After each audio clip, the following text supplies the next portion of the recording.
Bom dia, meninas.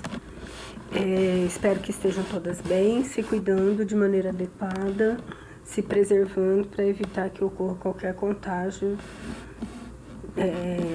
das pessoas, de nós mesmos, das pessoas próximas a nós com essa doença que está nos assolando para o momento.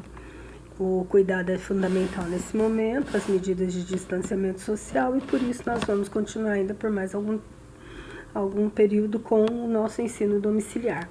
E para essa semana nós vamos falar sobre as enterobactérias, que é um grupo de bactérias, como o próprio nome fala, que fazem parte da microbiota do intestino, ou são encontradas no intestino. A maioria delas não é prejudicial ao homem. Quando no intestino, apenas 2 ou 3 gêneros, como Salmonella, Shigella, podem provocar patologias. As outras se comportam como microbiota normal. Porém, fora do intestino, elas podem causar doenças graves, como septicemias, infecções urinárias e outras patologias. Elas apresentam algumas características metabólicas próprias, como o crescimento em agar-macon, que é seletivo, para esses micro-organismos. As enterobactérias são fermentadoras de glicose e isso as diferencia daqueles bacilos gram-negativos ditos não fermentadores. É a maior e mais heterogênea família de bactérias gram-negativas que apresentam importância médica. Apresenta em torno de 27 gêneros, mas a maioria das espécies estão em torno de 25 espécies de importância clínica.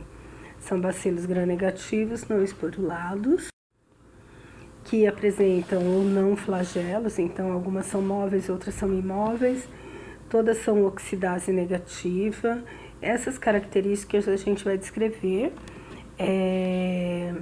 depois para vocês. Crescem em meios ricos ou não, ou seletivos. Então, eu obtenho crescimento em agar-sangue, agar-chocolate, cled, agar-macon, que é especificamente seletivo para elas. São anaeróbias facultativas, produzem ou não gás a partir da fermentação de carboidratos, de açúcares, são catalase positivas e são capazes de reduzir nitrato a nitrito. Essa característica ela é importante que, por exemplo, uma infecção urinária na fita que se usa no exame de urinálise de EAS se detecta a presença de nitrito, caracterizando então como uma infecção urinária por uma enterobactéria. Elas habitam o trato gastrointestinal não só dos humanos, mas de animais também, como gatos, cachorros e outros. São encontradas na água, no solo e em vegetais, e são 80% ou mais dos bacilos gram-negativos isolados em laboratório, daí a sua importância da gente conhecer. Respondem por 70% das infecções urinárias e ainda em torno de 50% das infecções de corrente sanguínea ou septicemias. Especificamente no trato intestinal, aquelas que são patogênicas por causar doenças diarreicas, a Salmonella typhi, a Shigella, Yersinia e Escherichia coli, alguns sorotipos especialmente patogênicos, a maioria é microbiota. Na comunidade, o perfil é diferente, das bactérias, então na comunidade predomina a Escherichia coli e no hospital a gente tem uma prevalência ainda de Escherichia coli, porém hoje em dia temos a Klebsiella, temos a Enterobacter e Proteus que assumem uma importância muito grande como causadores de infecções hospitalares. A identificação dessas bactérias se faz observando pela presença do crescimento em agar-macon, agar-sangue, agar-SS, que diferencia Salmonella e Shigella. Em algumas situações é necessário fazer o grão da colônia isolada para diferenciar a característica morfotintorial e a prova da oxidase para diferenciar se elas são enterobactérias ou não enterobactérias. Alguns aspectos de crescimento bacteriano, mostrando na linha superior, da esquerda para a direita, uma fermentação de lactose negativa. Na linha do meio, uma lactose positiva, uma Escherichia coli, por exemplo. A placa da direita, uma bactéria produtora de H2S, no caso uma salmonela. E na parte inferior, as plaquinhas são placas de agar-clade com diferentes bactérias gram-negativas. Elas são identificadas pelas suas características metabólicas, que estão nessa tabela. Então, nós utilizamos 12, 16, dependendo da metodologia que se for fazer a identificação, é o que se utiliza de características metabólicas, então de fermentação ou não de carboidratos, a motilidade, degradação de aminoácidos como fenilalanina, triptofano, utilização ou não de citrato como fonte de energia, produção de urease, de H2S, produção de gás a partir da fermentação da glicose. Então, essas características se usam para identificar as espécies. Isso nós veremos quando retornar às aulas, que nós faremos a prática. Então, aí fica mais fácil de vocês entenderem.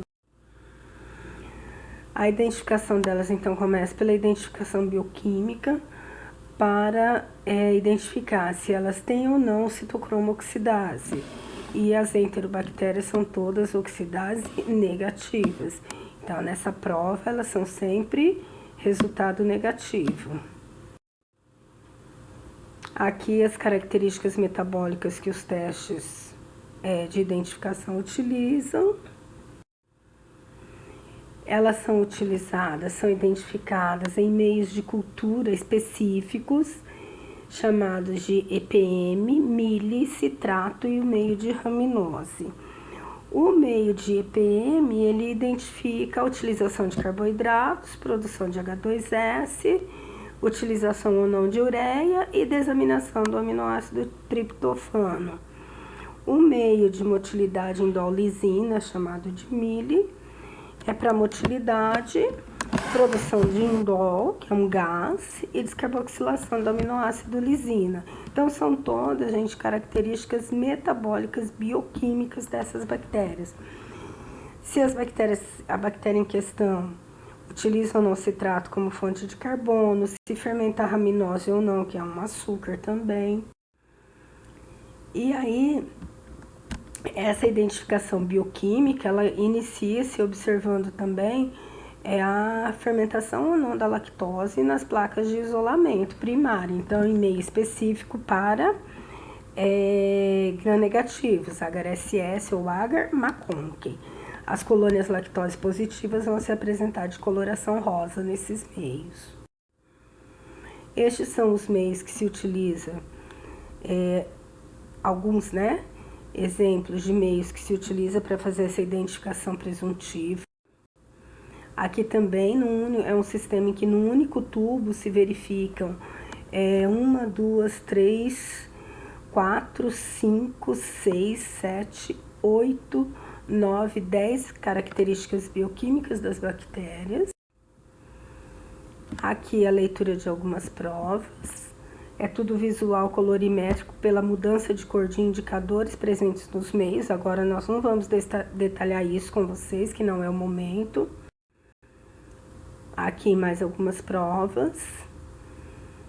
A prova em questão do lado esquerdo é uma prova de citrato e do lado direito é um painel de automação de identificação bacteriana. Para algumas bactérias é necessário ainda identificar a presença de alguns antígenos específicos. Por quê? Porque bioquimicamente elas podem ser muito semelhantes a bactérias da microbiota ou serem parte da microbiota, mas algumas apresentam antígenos que as tornam patogênicas. Nesse caso, os antígenos eles estão presentes em cápsula, flagelo e parede celular das bactérias. E se faz uma reação de aglutinação, com uma suspensão bacteriana e um antissoro específico para cada um desses tipos de bactérias que nós queremos pesquisar. Então, identifica-se principalmente a salmonela, que aí se pesquisa um antígeno somático, ou seja, da parede celular, e um antígeno capsular. e aí se diferenciam os tipos, né? E que tipos sorológicos que correspondem a espécies diferentes. Shigella também, só que Shigella ela tem 4 espécies e cada espécie tem o seu soro específico, então é muito fácil de identificar. É só isolar a bactéria e fazer a reação com o antissoro. E aí identificamos as espécies. Escherichia coli, que é responsável por diarreias, principalmente em crianças e algumas em adultos, por exemplo, uma diarreia chamada diarreia do viajante. Então, são 3 grupos de interesses e diferenciados de acordo com a idade do paciente. Então, EPEC se testa para crianças até 3 anos, a EIEC, que é invasora, crianças e